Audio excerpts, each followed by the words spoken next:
We'd love to use every minute of your time to be presenting our thoughts on women in ministry, our stories today. So the advertisement was stories, yours and ours.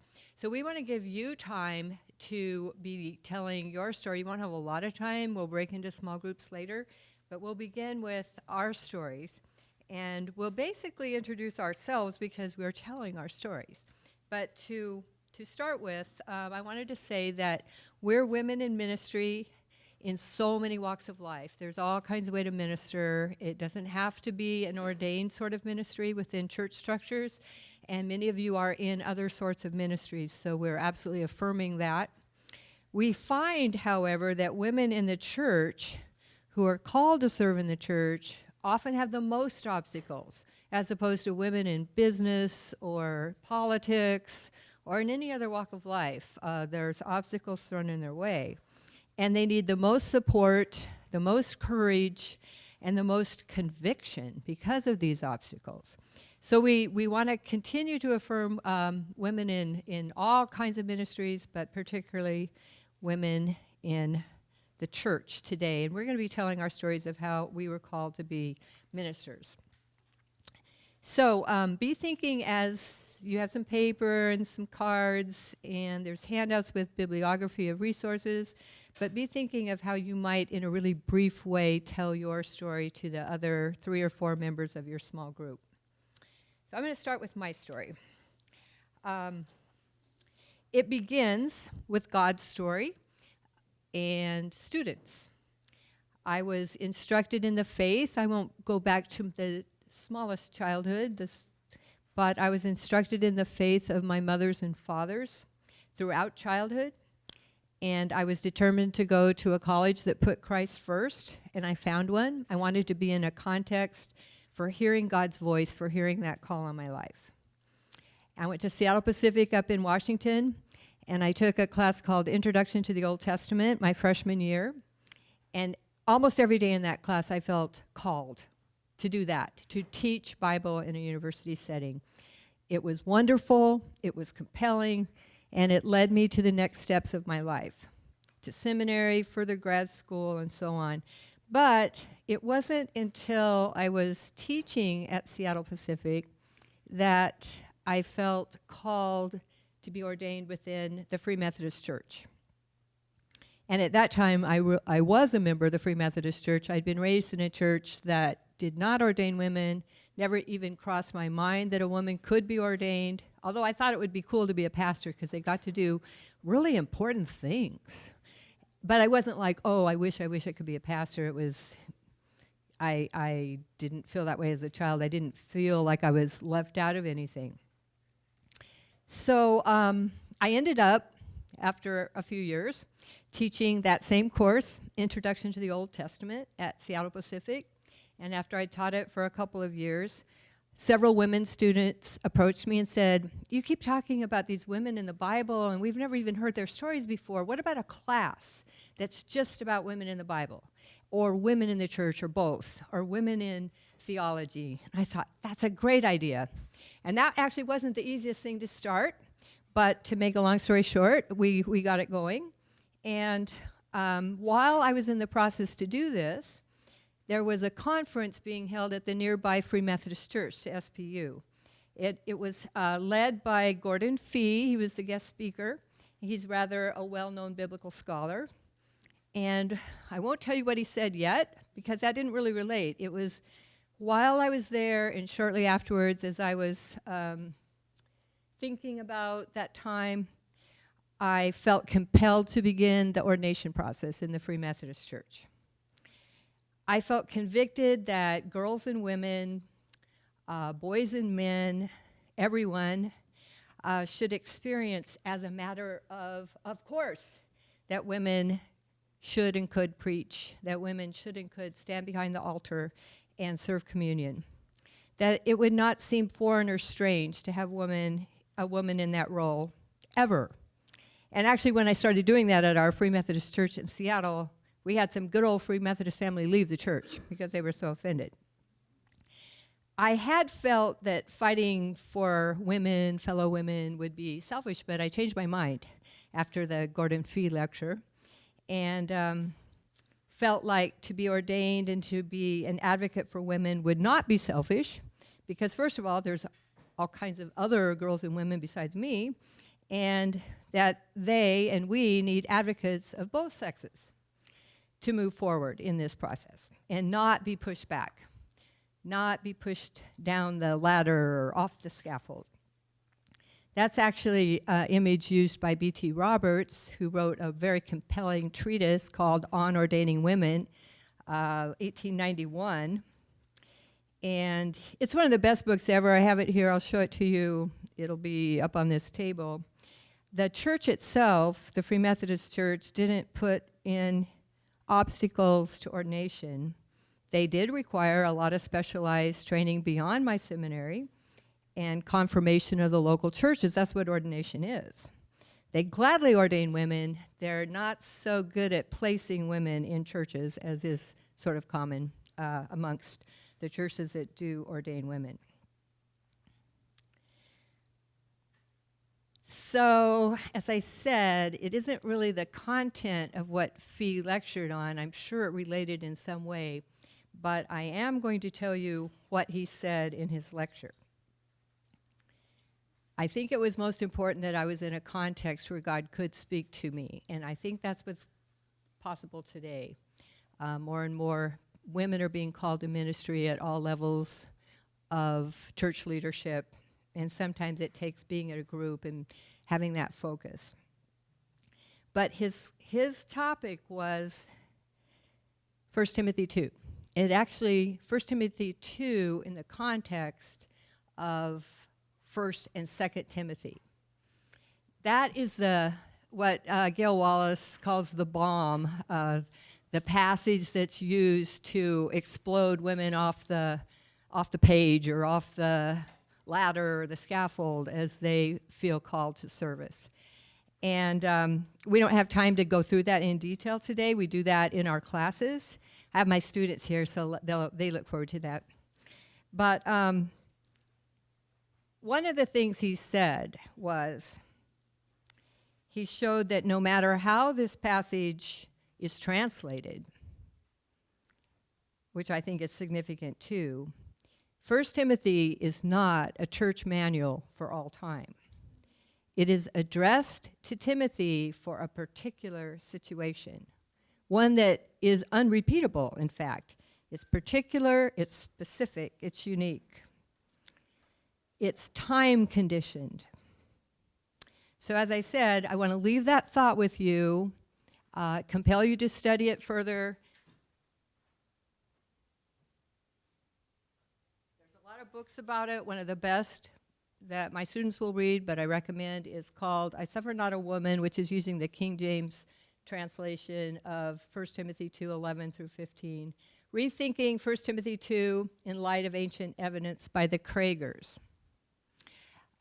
There's some great other explanations for it, like if you look up the junia.com blog, you'll see a very short article on it that's fantastic without reading the whole book, but of course I recommend the book. That's one passage I want to leave with you today. The other passage relates to Easter week, and here we are, Holy Week. This is a tradition that is in every single gospel, 4 times.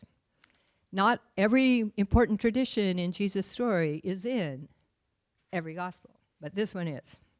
And you can imagine what I'm thinking of, I think. Matthew 28, 8 through 10, Mark 16, 1 through 8, Luke 24, 1 through 12, John 20, 1 through 8.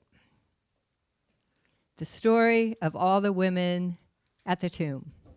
Sometimes it's 1, sometimes it's 2, sometimes it's 3 or 4. But in any case, every gospel tells the story, women at the cross, women at the tomb. They met Jesus because they were there. They witnessed the resurrection because they were there. Because they loved him so much. And then you know what Jesus did? Does anybody know what Jesus did after that to them? He sent them. Thank you. He sent them out. You know what apostle means? Sent one. They are apostles commissioned by Jesus to, as witnesses of the resurrection, to tell the other disciples about the most important thing that ever happened to Jesus. Paul says the resurrection is what made Jesus both Lord and Christ. He says, I'm quoting Romans 1, the gospel of God's Son, which is that Jesus was declared to be the Son of God with power according to the Spirit of holiness by resurrection from the dead.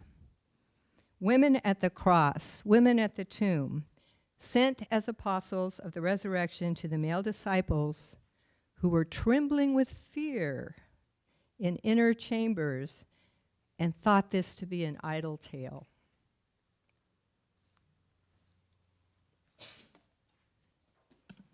Good afternoon. My name is Jeanette Oak, and I teach New Testament in the seminary. So I'm in a lot of debt. I'm in over my head in debt. And yet never has debt weighed so lightly on me. Never have I been so delighted to owe so much to so many. The Apostle Paul writes in Romans 13:8, don't run up debts except for the huge debt of love you owe each other. When you love others, you complete what the law has been after all along. Just this past year, I started my dream job here as professor of New Testament at APU in the seminary. And ever since I was in kindergarten, I desired to be a teacher. Ever since I was a freshman in high school, I desired to be a pastor. And ever since I was a freshman in college, I desired to become a professor. All of these dreams have intersected as I both teach here and pastor at a local church in Fullerton. The entire process leading up to this point in my life has given me time to reflect on the significant mentors in my life who have indelibly shaped and supported me along the way.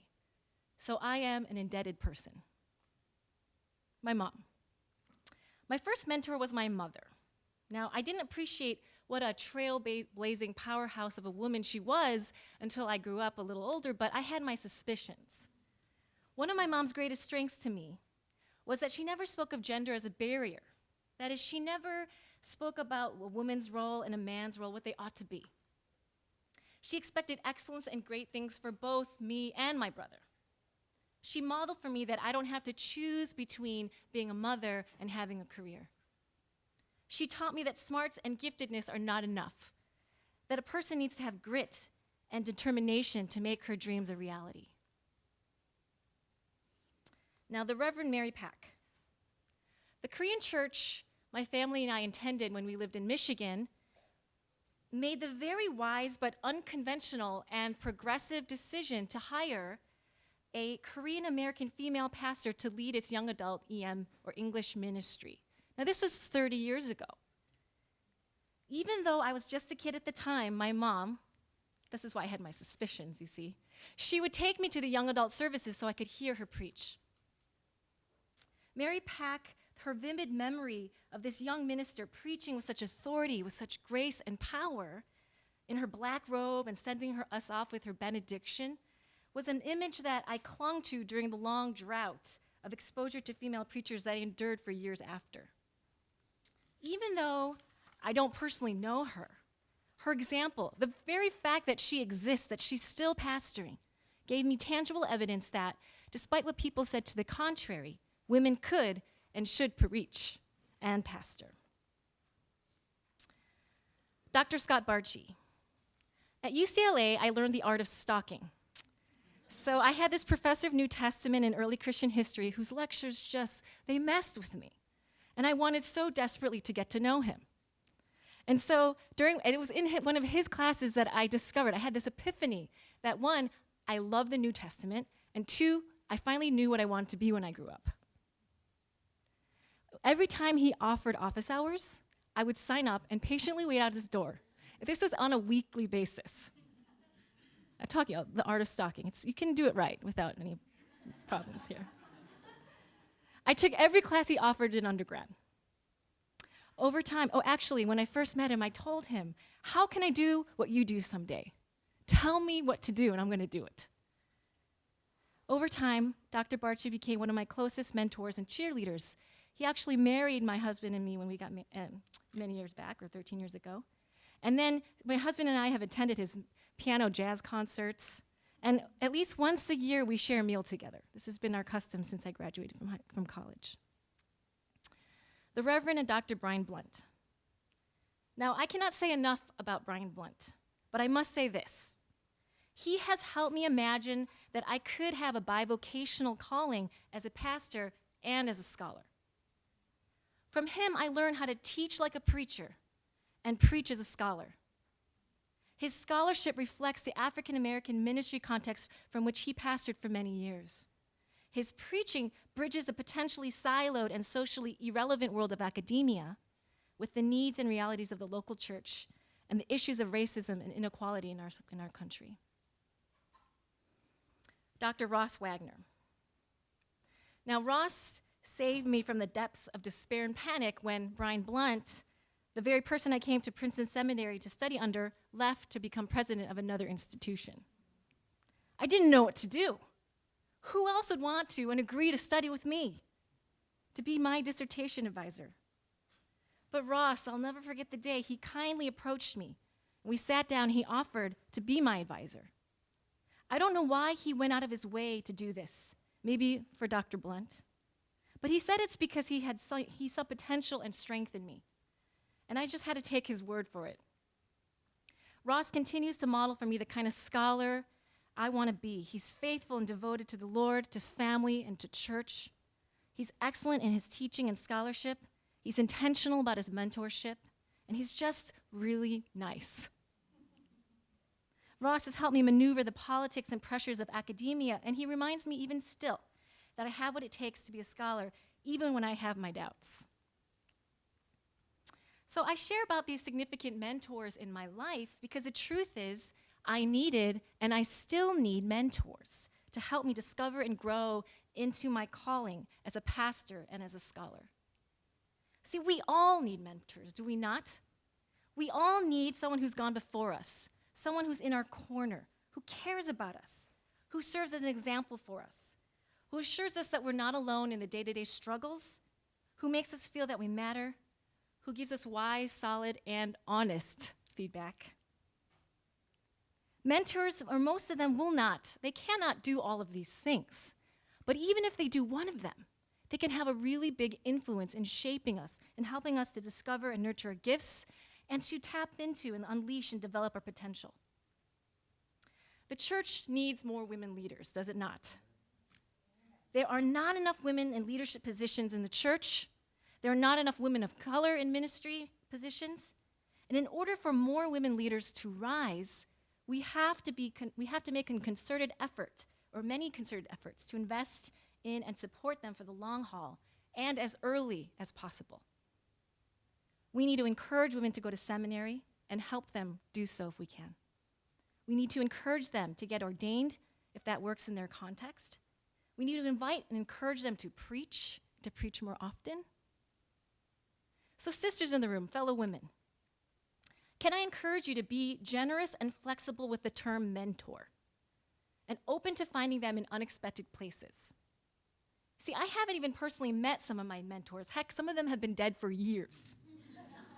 I've met them in books. Henry Nouwen is one of my long-standing mentors. He teaches me that ministry flows not out of doing, but out of being. He teaches me that in order to be truly hospitable, to truly reach out to others, you have to have an inner life in God. He teaches me that we minister to others not out of strength, but in our brokenness. I actually recently found a new mentor in Frances Perkins, who served as a U.S. Secretary of Labor under FDR. So she's been dead for a while. And she was the first woman appointed to the U.S. cabinet.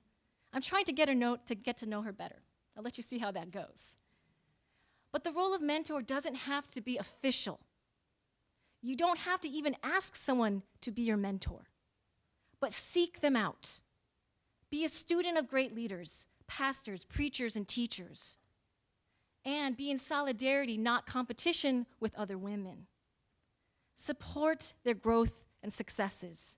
Support their achievements. Share in one another's struggles, challenges, and frustrations, because sisters, we're in this together. Brothers in the room, men, you may have noticed that some of my mentors are male, and white male, in fact. You can fully support women in ministry regardless of your gender, race, and ethnicity, and your age, too. If you're in a position of privilege or part of the majority culture, you can make room for women at the table, make room for them in the pulpit, and make room for them in church leadership. Blog about female leaders who have inspired you. Read more books and articles and hear more sermons preached by women. You have to dig, but they're out there. Post links to articles, books, and sermons written by women who have impacted or challenged you. And ask them to speak at your churches, if not hire them.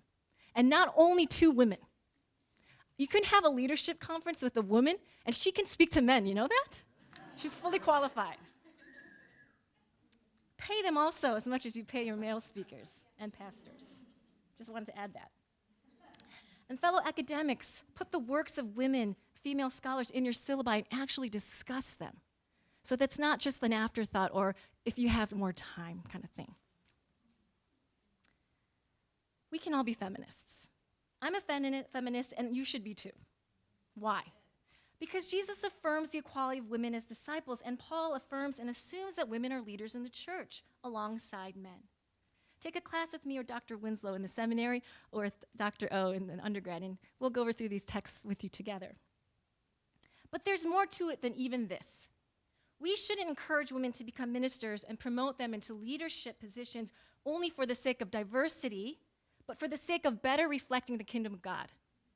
We all benefit from and we need female voices, female interpreters, and points of view to understand the heart and will of God.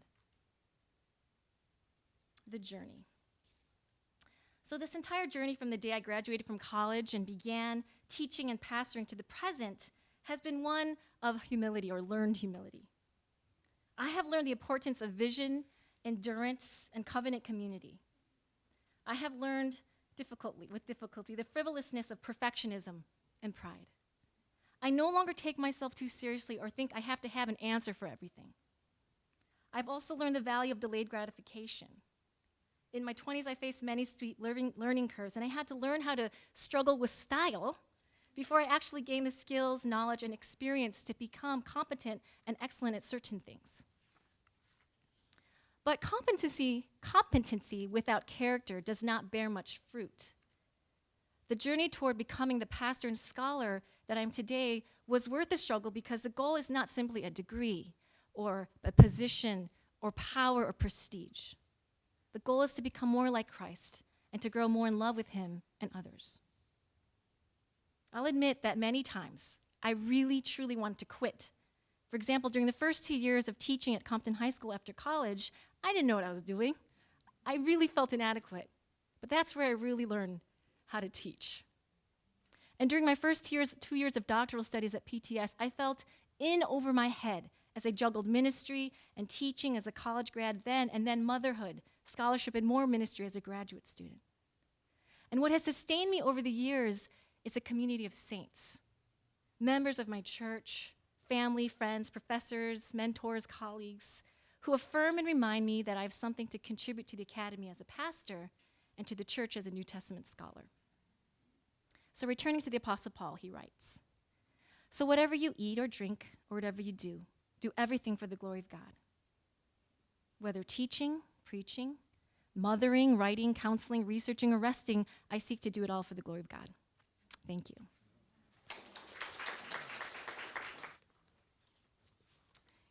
Good afternoon. Good afternoon. My name is Dr. Kirsten Oh. I teach in the undergraduate practical theology department at Azusa Pacific University. It's really good to see you here all this afternoon, and I get to share a little clip of my journey when I started in college. I never thought that I would go into ministry. That was the last thing on my mind. Didn't want to do it, didn't want anything to do with it. I grew up as a PK. I saw the messiness.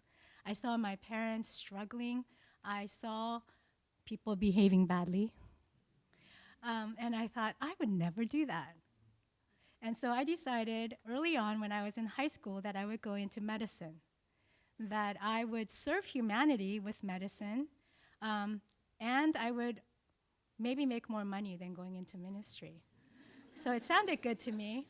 And so here I was pursuing pre-med at Washington University in St. Louis, Missouri, and I loved it. I loved my chemistry classes. I loved my biology classes. I even loved calculus. So I thought, okay, so I have it made. I like these classes. I'm scientifically oriented, and this is good for me. And I was bargaining with God, leave me alone. Don't touch me. My sister was called into ministry. My brother was called into ministry. And I thought, I am the only one, God, who is not called into ministry. And I promise you that when I get the money that my sister and my brother won't make, I'll support them. And so, I was constantly bargaining with God, like pleading, do not call me into ministry. And as I was taking my cell biology at the time, this was my second quarter of my freshman year, I was also reading through the book of Psalms. It's a warning. Do not read through the book of Psalms when you're in the midst of telling God not to call you into ministry. Because as I was reading through the book of Psalms, I'm like, I thought book of Psalms was these beautiful poetry and, as a deer pants for the water, so my heart longeth after thee. And I was going to, sing to God and, be blessed by God, but that was not what happened. In my cell biology courses, I was learning that if one element of your cell goes awry, then you would be in a lot of trouble. One of the diseases that I was learning at the time was called sickle cell disease. And it happens predominantly among African American population. And if the blood doesn't get enough red blood cells, it turns into not a round cell, but a sickle cell, a sickle-looking cell. And that could cause all sorts of problems that could even lead to death. And I thought, God, this is really serious. I'm going into some serious stuff here that people are struggling with disease processes just for one cell going awry. And then as I was reading through the Psalms, and I was reading Psalms of lament and Psalms of imprecatory elements that's calling God to judge the enemies around, I'm like, Psalms is not beautiful. This is tough. This is real messiness of people's lives that it's dealing with. And so as I was struggling with what I was learning in biology and as I was reading through Psalms, I felt the Lord calling me into ministry. And I said, seriously? Don't you have enough? And so for a few months, I really struggled with God. I thought, you've got to be kidding me. This is the last thing I had on my mind, unlike Jeanette, who wanted to go into ministry ever since she was in college. That was not me. So I decided that I would obey God because I didn't want to be like Jonah.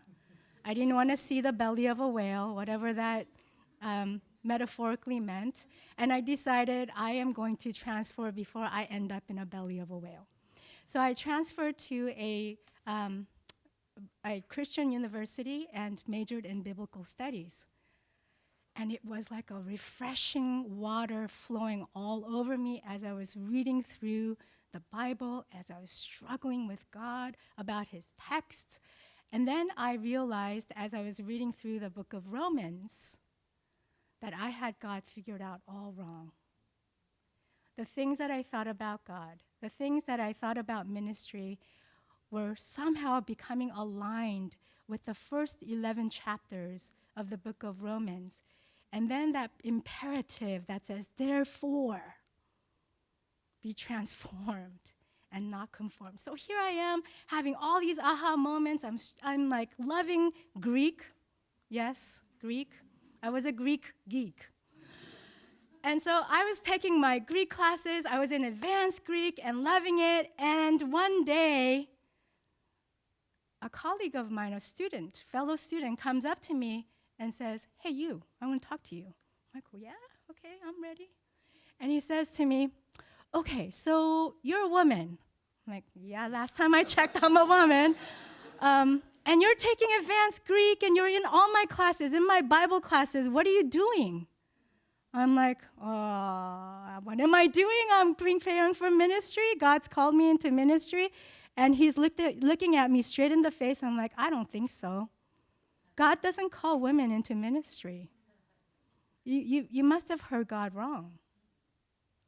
You see, I never struggled with that question. I grew up in a family that affirmed women in ministry. Of course, my sister, being older, was already going into ministry. We've had several conversations that just affirmed being in ministry, whether you're male or female, Jew or Gentile. If God calls you, if the Spirit of the Lord moves and is calling you into ministry, that was not even a question on my mind. And so when this friend asks me the question, what are you doing taking advanced Greek? It threw me in a whirlwind because it wasn't a question I ever asked. So I thought I'm going to go and ask these professors. The first professor I went to was my advisor, and I said, listen, Dr. Pierce, I've just been told I shouldn't go into ministry. I shouldn't be taking these Bible classes. What should I do? I'm really grappling with this. Never thought about it. And he sat me down and went through some of the scripture passages that Karen went through some of the his own anecdotes, his own daughters being in ministry, and told me, if God's called you into ministry, you stay in that ministry, and you're going to face even tougher questions than this if you're going to go into ministry. So I suggest that you listen to God's voice, and if it somehow is contested, that you do grapple with what you're grappling with, but that you listen first to God's voice and the people who love you most around you. So that was the first piece of advice that I got. The second person that I went to was Dr. Wilshire, church historian. And I said, okay, so tell me about, in church history, who were the women who were in ministry? And so he sat down with me for more than an hour and went through all these women in ministry that were called by God, starting with Deborah in the Old Testament, and were called by God and did ministry among their particular places and context in history, and showed me that church tradition says that over millennia of us being in male and female Christianity being birthed, that women have been in ministry for millennia, for decades, but not only in ministry, but prophetic ministry for that time. So that was the second person that gave me the necessary component of piecing together why God's called me into ministry. The third person that I went and talked to was my Greek professor, because this guy happened to be in my Greek, and it was right after the Greek class. And so I said, should I not be in this class? And he said, why are you asking? I said, because I'm a woman. And he said, huh? I said, because I'm a woman, I shouldn't be in ministry, right? That's what I was told. And he said, who told you that? I'm like, that person shall go unnamed. And he said, you know what? There are people in this world who are going to be jealous. You're doing very well in this class, and there are some people in this class who are not doing well. And sometimes it's not about you being a certain gender. It's not about you being a certain characteristics or personality. Sometimes it's just pure jealousy. And I thought, wow, there are these jealous people in the world? Question. I didn't know that in ministry settings, in Christian colleges, that would happen, right? You've all experienced it? I don't know why you're laughing. I don't know. At any rate, so I thought, okay, so I'm going to go away from these meetings of my mentors, but I still didn't have this peace about going into ministry. And so I decided to dedicate a whole day and go into prayer, an extended time of prayer, asking God, you've got to confirm this. I don't want to do this if I'm going to be hitting roadblocks and I don't know why I'm actually doing this work of ministry. You have to confirm it. I know that you called me, but I don't think that's enough. I want confirmation. So after about 3 or 4 hours of prayer and asking, reading through scripture, I come up for breath. And I'm walking the premises of this prayer center when I encountered this gentleman, an African American gentleman whom I've never seen before and have never seen thereafter. Sometimes God works in mysterious ways, right? He comes up to me and he says, "You've been praying." I'm like, "Yeah, I've been praying." And he says, "You know what? I have a word for you." And I said, "Speak." I've been waiting for a word of God. And he said, "You have been called by God." I'm like, you've been listening to me praying, right? No, he hasn't. He was outside the whole time. I said, "You've been called by God, and you've been asking how it is that you're going to do the work of ministry. And God says to you that whom God has called,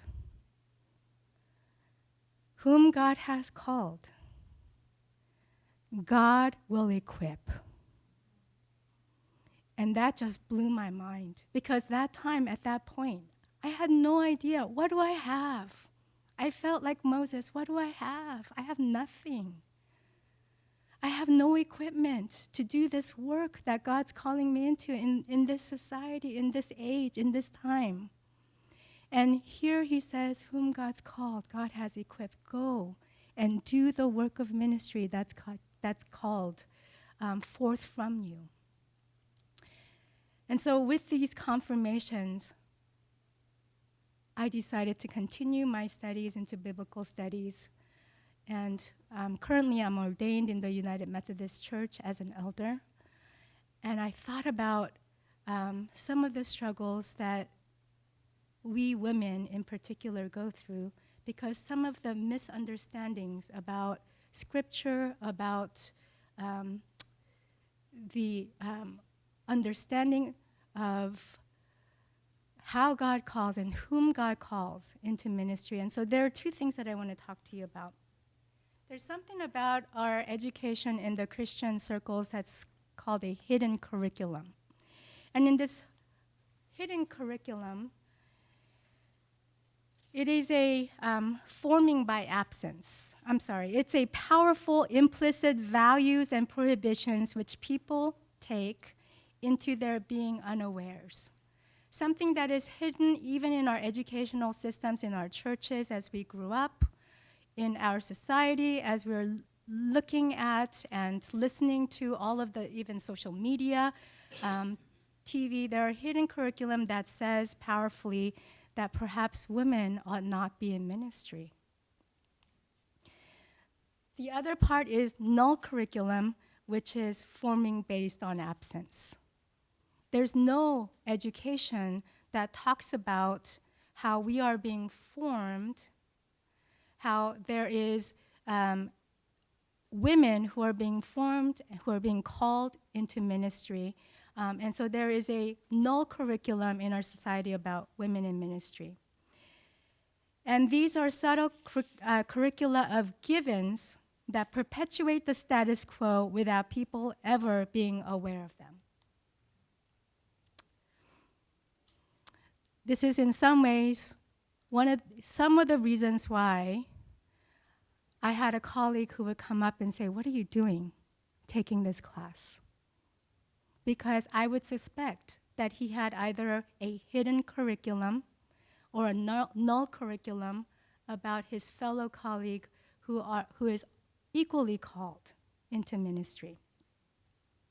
So the failure of imagination is not just his own, but it's a formation that he's received from these two curricula. So then, how do we look at some of the ways that we can pursue other areas of curriculum? I would submit to you today that some feminine images of God might be helpful in understanding females as equally called, as made in the image of God, both male and female. We know a lot of male images, but here I submit some feminine images of God. The noun hesed or love or loyal love is the most frequent noun in the Old Testament. Often translated compassion, goodness, loving kindness, or faithfulness has an implicit feminine image, likened to the surge that a nursing mother feels when her milk lets down in the midst of a cry of a hungry baby. Isn't that a beautiful image? Put another way, it is a baby's cry, a specific one, that triggers the letting down of a mother's milk.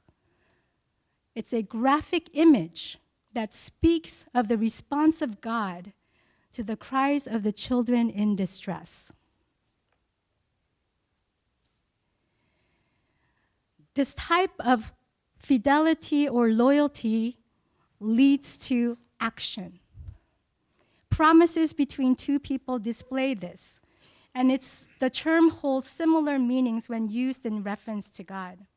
So we see in Psalm chapter 94, verse 17, when it says, "Unless the Lord had given me help, I would soon have dwelt in the silence of death." That word help is chesed in Psalm 94:17.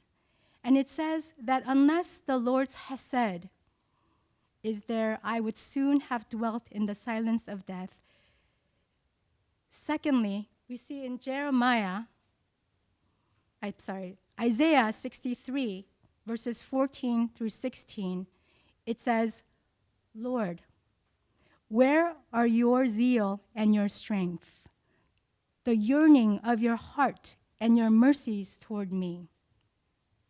The phrase yearning of the heart, or haman me'eka, which is in Hebrew literally translated yearning of your heart, can also mean the murmur or the movement of your intestines. The word mehe in me'eka even more commonly means organs of procreation or womb. So whether the Hebrew phrase in Isaiah's prophecy means the murmur or the movement of intestines or the murmur of your womb, one thing is certain: it should never be translated yearning of the heart.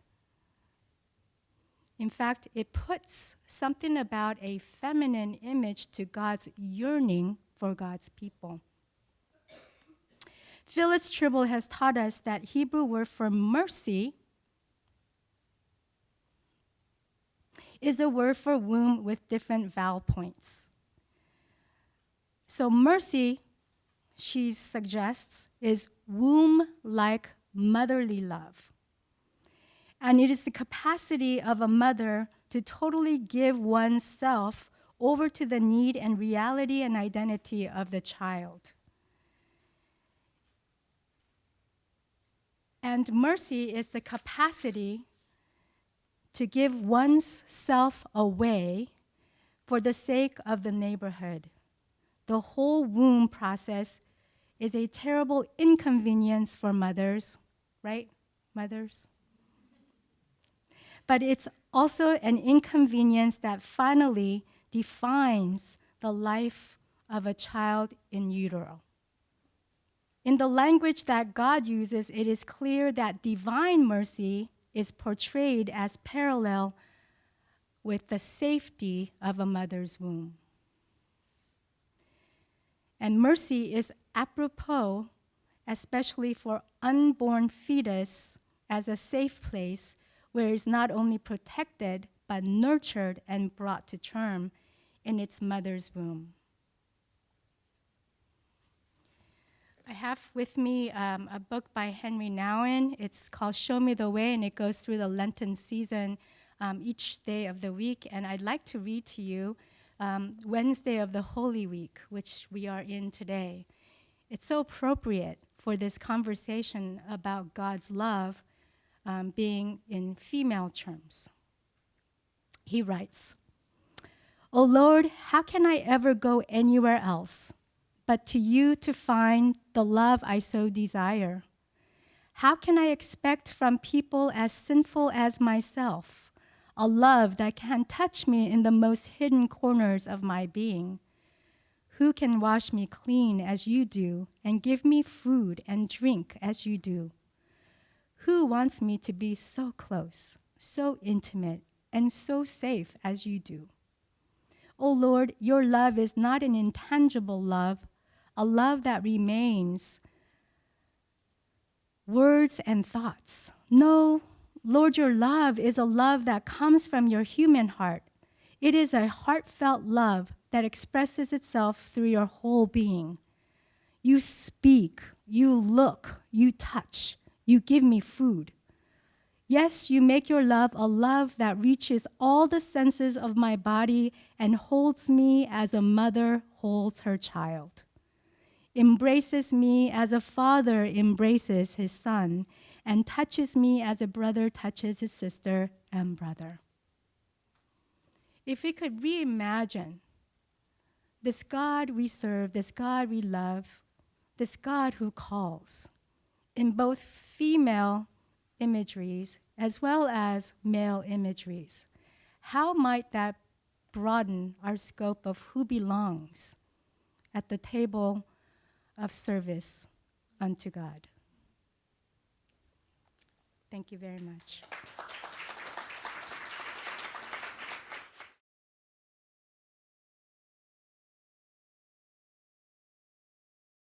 It's just called Ordaining Women, and it's out in a brand new version, reintroduction, a new introduction by Benjamin Wayman. So it might be under Wayman or Roberts or both. But this was online for a long, long time, and right now they pulled it because there's a new book out and they want people to buy it. But if you're really interested in it, email me because I have a PDF of it. So. Cal's book, and I'm pronouncing, I just made up how to pronounce Gilbert, I say Bilzekian, but that's wrong. But it's on both of our lists, so you can tell that that's a powerful book. And Kirsten's going to lead our question answer time. So she's probably going to put in a plug for a couple of books, too. Let me see that. There are two books that I recommend. A lot of my feminine images come from the 5th book down, John Garr, God and Women, Women in God's Images and Likeness. Chapter 8 has all of the feminine images, and then it also talks about male images. So it's not just feminine images of God, but it's the male images together that form the fullness of God's kingdom. So I'd like for you to read that one if you are interested in more of the feminine images. And then there is the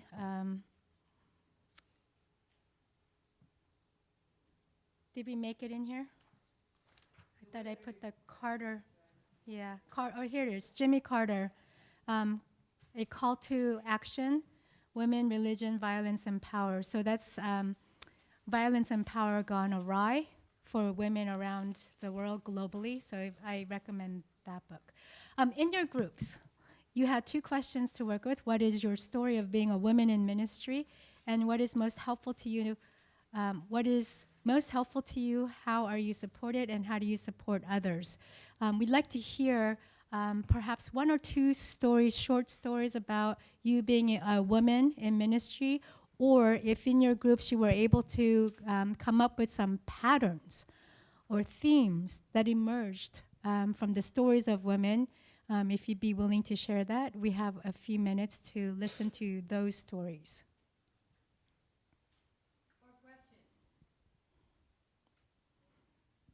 Okay, I know it's a vulnerable space.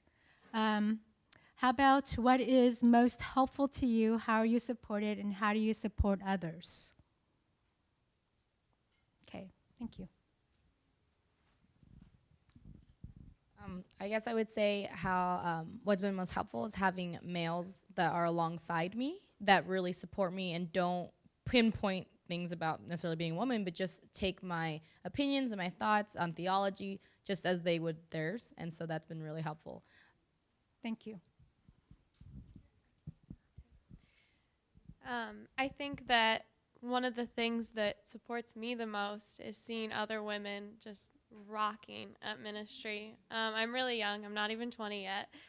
So I think that it's really given me confidence to one day be a pastor when I see women just doing amazing things and getting people so excited about the gospel, and I think that is very inspirational. So to the men in the room who might have leadership positions at churches, invite women to speak at your church because it's powerful to the younger women in the audiences, and it is it's uplifting and it's confidence building, and when we see a woman who is successful and speaking so much truth and speaking just like on fire about God, it encourages us to do the same thing. And I think that if more amazing women can speak in churches, then more younger girls like me are going to start wanting to do it. And hopefully it'll just be a snowball effect. Yes, thank you. Karen. I think the most encouraging thing and helpful thing for me is to have a male, men support you and work alongside you and encourage you in ministry, especially in the preaching area. I think the male figure, the man, would be really helpful to me in that respect. Thank you. Back over there.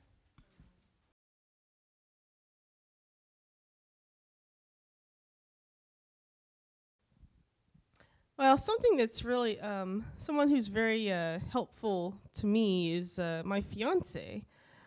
He's a Nazarene pastor, and he's very supportive of me being in ministry, and we want to partner together and do ministry together, and it's a really big blessing to have him in my life. Thank you. Male allies, women rocking, male support alongside preaching, specifically people in our lives who are close to us, who are fully supporting us, like your fiance. One of the Last things comment. to remember is the image that it can give to an individual female. When I was coming up in ministry, I got saved later on in life, and I had always felt like God didn't love me as much as he loved my brothers and sisters. And I was telling Kent and Kristen, I was walking through ministry in life, even being a part of the worship team, I was walking through feeling like, why don't you love me as much as you love them? You let them do everything, and I can't because I'm a girl, and that's not fair. If you love me the same as them, then why don't you let me? Why don't you let me? And later on in life, I was just sitting, I was talking, and I affectionately called him Dad. Dad, I don't understand. Why don't you love me? He said, I never told you that. Where did you get that from? I've never said that you weren't good enough. I've never said that you can't do anything I call you to. I've never told you that. Where did you get that from? And then I was kind of stuck because I was like, well, my brothers love you and you love them and they're in the church, and why would they tell me anything wrong? And it's like, because it could be tradition. It could be a lot of things. Yeah. But have you ever gone to the Word, and have you ever tell you that? And I was like, okay, no. It's like, okay, no, I was wrong. It's my bad. But it gives off that impression that you're loved less than.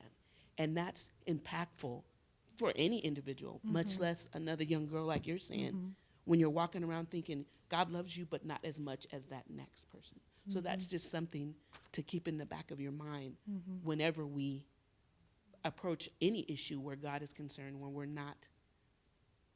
letting tradition of what we've been taught override what the Bible is actually teaching, what it's actually saying. Thank You you. have to be aware of that. I'm going to move to questions that you may have from the presenters or any of the things that you've heard around your circle. Any questions or comments? Carmeli? Here. And this is something that's obviously on my heart recently a lot. How do you guys juggle ministry, your vocation as professors, and children as mothers? Where were the struggles there that you've experienced from everybody or anybody, and then how do you reconcile all that? Okay, actually, that's the hardest thing of all. But I was just telling her about you, Laura. So this is Laura, and she's going to start an online blog about mothering and parenting and stuff. And it isn't necessarily ministry, but I wanted everyone to hear about it. Me? Yeah, you just got the Facebook thing yesterday. Your parenting thing. That's just like a private little support group. Oh, sorry, support group. I'm sure you would welcome her as a women in ministry. I was thinking I would. that is the toughest question of all in general for parents, but then add that layer of being in ministry and all the other issues involved. And it was the hardest thing in my life, working through that academic setting as well as the church setting and the juggling that goes on. And of course, the main thing, of course, is having support. But I'm going to let you talk because you're in the middle of it. Well, it's pretty nuts. I mean, before a given day, before even I'm dressed, I've packed 5 lunches and we've dressed and fed the kids. My husband takes them to school, and I mean, it's only like 8 o'clock in the morning. And so the day, I burn both ends of the candle. I mean, I'm exhausted, but I'm so used to it that that's my life. But you have to, if you have a choice, if you're married already, I'm not telling you to do anything, but marry well, someone who's going to support you, because that makes all the difference for me. My husband is totally on board. He carries the load with me. I mean, he works too, but he's not expecting me to do everything and do all the laundry and cook and wash all the dishes by myself. He's going to carry the load with him, and I expect him to, and I hold him to it too. So on that hand, if you can, make a choice, choose well. But on the other hand too, I mean, I have to deal, and I have to struggle. Like, I have a nanny who helps me on Monday and Tuesday. I have daycare. I have babysitters who I welcome and thank profusely when I have something like a meeting for church on a Saturday, or when there's like baptisms going on. You have to be a little early. There's a lot of, it takes a village. You really need to have the confidence that that people are willing to help, and that it's okay to ask for help. You're not a bad mother if you need help, and you're not a better mother if you stay home. And I think sometimes women are the most difficult judge of each other. And some people, God bless them, they're going to stay at home and they're going to raise their families, and it's not easy. God bless them. And some don't, but we need to support each other. But it is not easy, but it is possible. But you can't do it alone, and you can't do everything perfectly. Something's got to give. Like, sometimes your house is not looking good, especially when you have a deadline the next day, or you have grades or a sermon you're preaching. I have to go. I don't want to, but I have to, and you grow along the way. But it is possible. It's not easy, and you need help, and you have to ask for it. Yeah. I don't know how I would do it without older women who have done it, kind of looking me square in the eye and being like, "You can do it. It's okay. Like, your world's not gonna fall apart if your kid isn't wearing the right T-shirt to preschool. They will survive. It's good for them in some ways." So I gave birth the week before a semester started in seminary, and I luckily was in Dr. Winslow's class that semester. And luckily we now have nursing pumping rooms here, but at the time we did not. And so she just basically gave me a key to the office and said, anytime you need to pump. And if I'd had a male professor, that seriously would have been a much more special situation to discuss. So yeah. Yeah, so I just thought, I cannot imagine even 20 or 30 years ago, with there less women in leadership, how much more difficult this would be, and it's already so difficult as it is. So for me, I just became grateful for people who have done it during harder periods. And I appreciate the number of men who are here. I want to encourage you and empower you all to be those supportive husbands and pastors to women in your lives, so that they could also flourish in the call that they've received.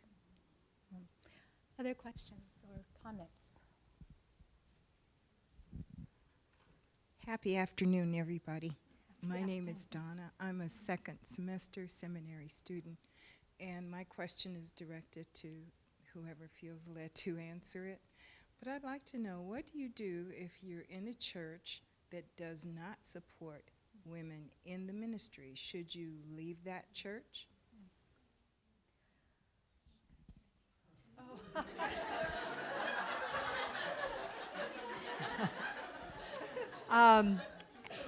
That's another really tough question, because what I've heard, I've had a lot of students that have told me horror stories about what's going on in their current church that I think come out of the 1800s or the 1900s. I just can't believe it's today and that it's here in Southern California. Like, you can't move a chair because you're a woman, or you can't answer an email because you're a woman. You have to let your husband answer it, who just happens to be 20 years younger than you and is a new Christian, and you've been a missionary to Afghanistan. You know, so it's just mind-boggling what I've heard. And of course I want to say, leave, just leave. You know, there's other churches.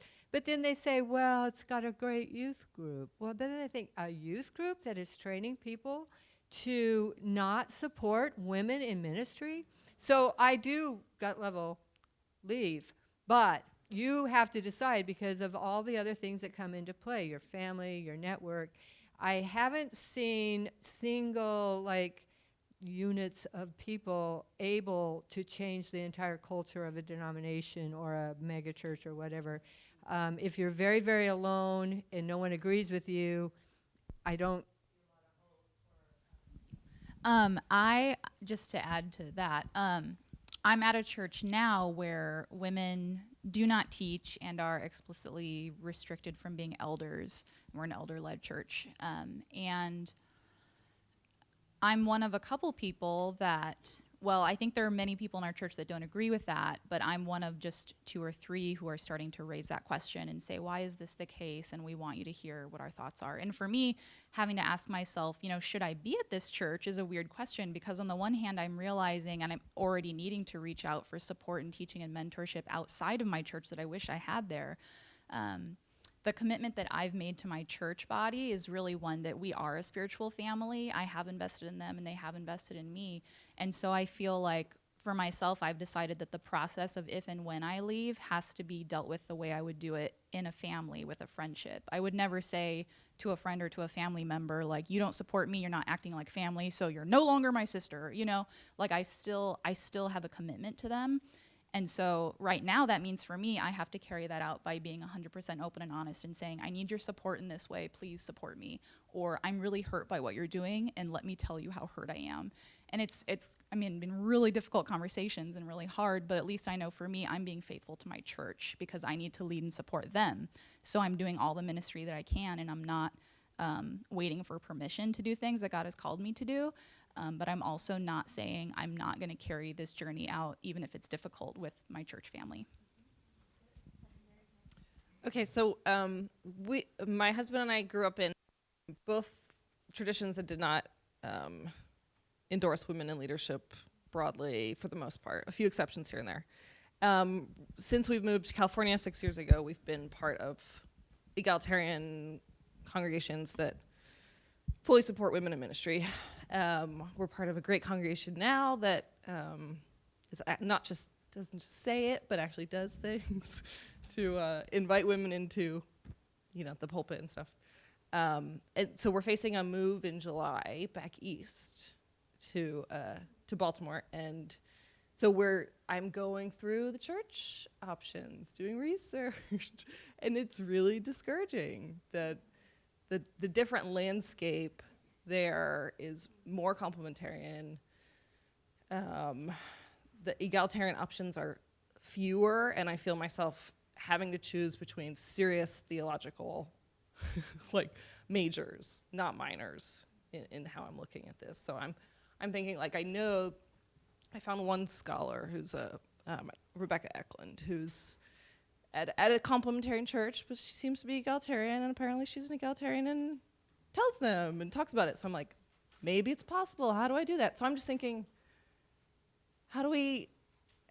is it possible to join a church with a difference of opinion in this and actually invest? I feel like it's not, but I just don't know if that's just me being pessimistic or if there's really a way to be a member of a family like going into it knowing this is going to be a serious difference? You know, and I mean, not to just say this lightly, but, you know, sometimes also for how long you're going to be there too, like if you're going to be there for a couple years, sometimes you can bite the bullet and still be really in covenant with this church, but, you know, you're not going to, if you know you're going to only be there for 2 years, it's in a way to just go in there and want to switch everything up and then leave is sort of an arrogant thing to do and can be very disruptive. You know, but there's also church planting, people. And I mean, this is a calling and this is an anointing, but, you know, just putting that out there. I'm not saying go there for a year and church plant and take off.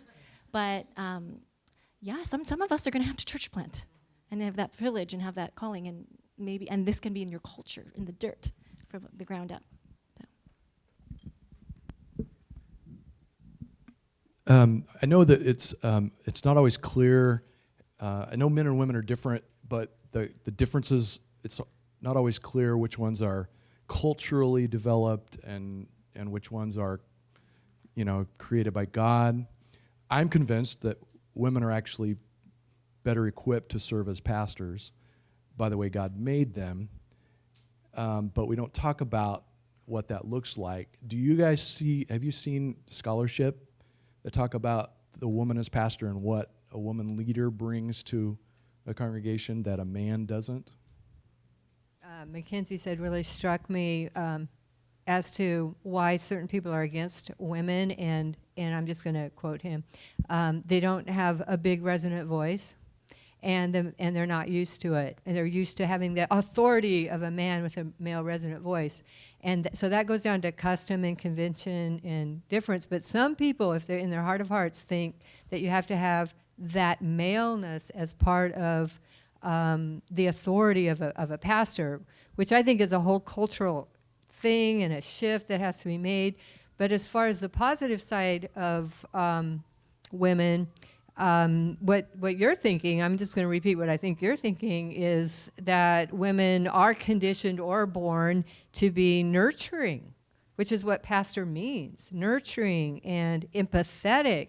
Now, men are too, of course. You know, we don't want to do this essentialism, but in general, for whatever reason, women tend to weep when other people weep more than men do. And so, again, I kind of hate doing that, but I think that's what you're thinking of, is in some of the other qualities of that go good with being a good teacher, a good developer, a good mother, go with being a good pastor. And there is some scholarship on that. I have to dig around a little bit, but I do, yeah. There's a sociological study that talks about female advantage and how females are better suited for leadership that's more emotionally quotient-oriented. So same thing as what Karen said, is that whole empathetic level and social connectivity that's more akin to maybe church leadership, the nurturing part of it, as well as the shepherding part of it. And also, as we saw the feminine images of God, there's a lot of female imagery there because there's something about mothering or motherhood that may teach us something different about caring for a congregation that maybe fathering may not. Of course, they're both images, so I don't want to just hone in on the female or feminine images. But yeah, I think that there are research out there, Female Advantage being one of the books that comes to mind. And recently, the church talks about stained glass ceiling, right? Stained glass ceiling says women are not supposed to be maybe senior pastors, or if they are pastors, they should not be in large congregations. But of recent years, there have been 3 or 4 female pastors who are youngish, in their 40s perhaps, who've been appointed to large congregations in the East Coast in New York and Washington, D.C., who have in some ways churned large church congregations toward growth. So while those are anecdotal, it's also hopeful ways of looking at female leadership in the current context. And this book has a section on that. Partnership, women and men in ministry, and several chapters are on, I'll let you look at it, near the bottom of the page of the first page of the table of contents. It's about behavioral about differences between men and women and how it relates. We're actually running out of time because we promised we would let you out at 3:30, so we probably should close it. We will be hanging around. Thank you so much for coming. This is great. We'll be back next year, and then of course we have our classes that we ask us about them.